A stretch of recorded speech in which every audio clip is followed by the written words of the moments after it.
Hey guys, and welcome to JBS Garage. Here fucking we go, yeah? I'm way too knackered to be this energetic, but here's a red YBR. I showed you in the last video of me revving it up and all that shit, and now we're gonna do some work on it. Seat. So, in this one, we're gonna be doing the exhaust on the YBR, as you can see. Now, first things first, right? Doing the exhaust on the YBR, you have to undo it from the head. Just get them undone. Because if you can't get them undone, then you've got a big older problem anyway. Right, that one's cracked up already. So that one will be nice and easy to undo, as you can see. Now on the other side is the 10mm, because this one's pretty mixed and matched. Let's try and undo that one too. That one's pretty rusty. Let's just hope we can get in there and get on there. Right, I'm going to need an extension for that, so I'll be back in 1 second. So here we go, got the extension. Let's get it on there. And it's undoing. See, this is Lux. Now if you haven't seen, there's a thing up in the corner now. And yeah, in my other video, I actually snapped an exhaust on in a YBR head. So, you know, this is pretty risky business. So feel free to go and watch that video, but not until you've seen this one. Now, as soon as these are undone, you can go to the next step. Now this is super easy, guys. Like changing the exhaust on a motorbike, as long as it's a naked bike, it's super easy. When you've got fairings, that's when it starts to become a bitch, you know? Right, see the exhaust flange there? It's off. And see this downpipe here is a Leo Vinci downpipe, or Leonardo Vinci. Yeah, right. And yeah, that needs to come off. So now I need to go up to this socket here. The van needs to get out of my way. Good old Verno boy. And now, next on, we undo this one. Right, that one's cracked off. I know that's going to undo. So what I can do for a second is now undo these ones.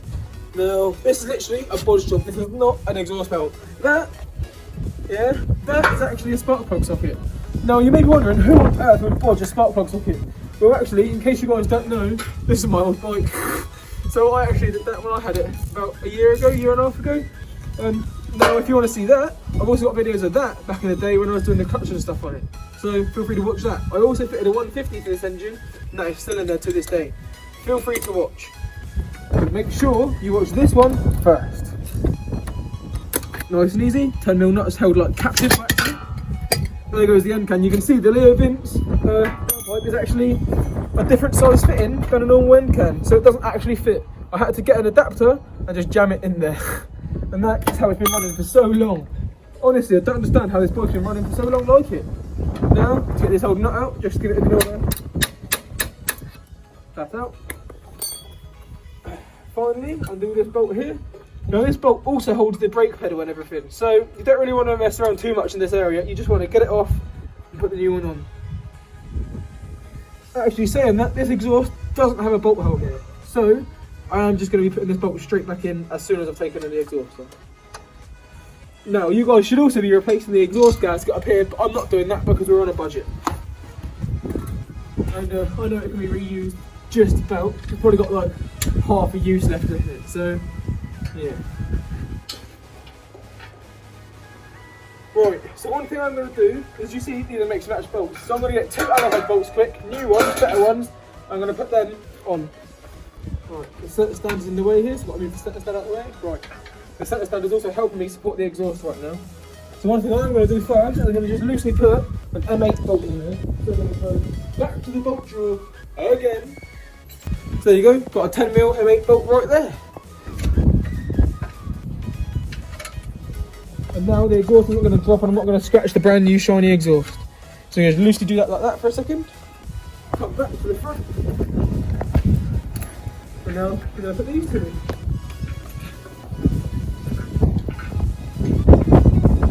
I'm not going to lie guys, this exhaust is super shiny.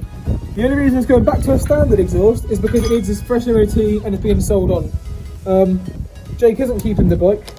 Even though it is a 150, it's still got all these things done to it. It's just, he wants something a bit more affordable to run. He can make a lot more profit off this than he can other bikes, you know? Because this is a 65 plate. So I'm just going to twiddle these in by hand for a minute. That one's a little bit tight by hand, but it is threaded. I know it's not cross-threaded. Just a little bit tight. And now, I'm going to tighten these down home. And you want to tighten them evenly so that the gasket compresses evenly and you don't get any leaks. You want the flange itself to look flush with the head, if you know what I mean. Not flush as in dead tight against it, but level.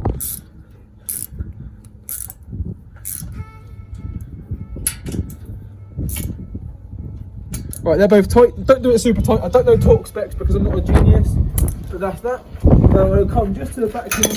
I'm going to tighten this one up.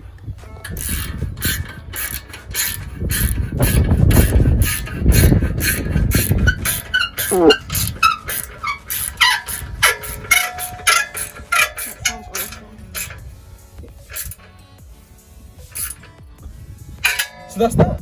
The exhaust is on. Guys, it's that easy to change an exhaust.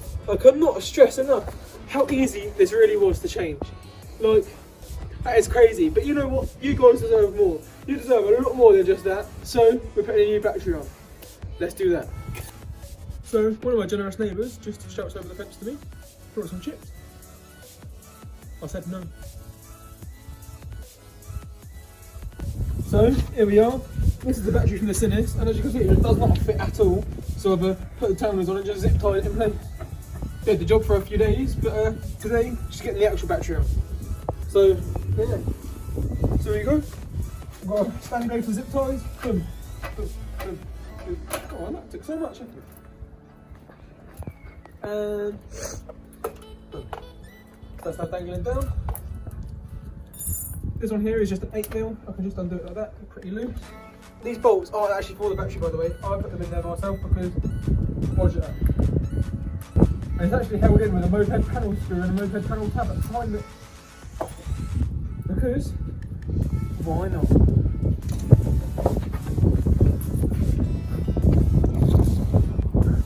So this is a brand new battery. So this is what happens when you get a brand new one. You get a bag with these bolts in. You see? And this bag here, you open it up, pour them into your hand. You don't want to lose these because you only get one set. And right, you have to decide first, are the bolts going to be going into the front of the battery or into the top? Yeah, these ones here look to me like it would be best going on top or on the front. To be fair, the front of this one may be the best option. This one here is a little bit tangled, so I'm going to untangle that. So that stays there. Now this is going to be in front, that's going to be in front. So now we know they're going to be in front, we put these in facing upwards. If it's going in the top, you put them in facing downwards. You don't want to push it all the way through, you just want to put it into place. On both sides. And then you get the battery. Make sure you bought the right battery, and one, that it fits, and two, the terminals are in the right places. And as you can see, that battery is perfect fit, because we don't mess about here on JBS Garage, do we?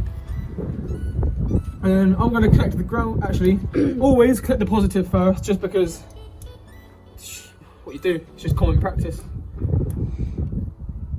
You get a crosshead screwdriver, and it can be a bit of a bitch to get it started sometimes, but just keep persisting, and boom, she's taken thread. Give it a minute and she will be on. Now, I won't recommend cleaning up these terminals, but honestly, it'll do. Right, and then it's getting tight. It does take a while to get tight. If it feels like it's doing nothing, but you can see it moving, it is working. But if it feels like it's doing nothing and then you can't see it moving, it's not. So, now that's on, I can now put the ground on.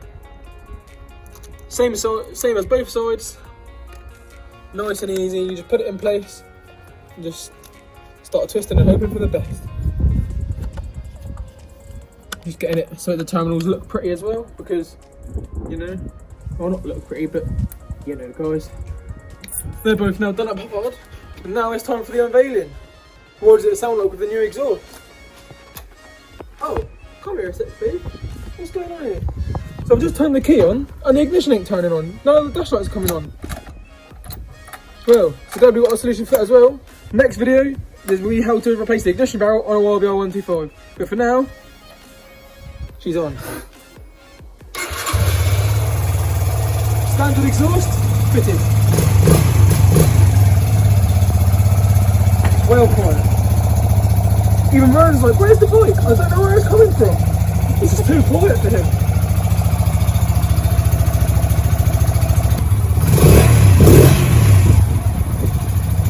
Not bad. I think you guys need to see a wheelie, don't you? Well, you eye for the next video to that, don't you? So that's it for this video, guys. I hope you liked it. If you did, give it a like. If you didn't like it, tell me why in the comments and dislike it, you know what I mean? I hope you guys enjoyed, and I'll see you guys in the next one. Give it a subscribe, give it a like, and yeah. Peace, guys.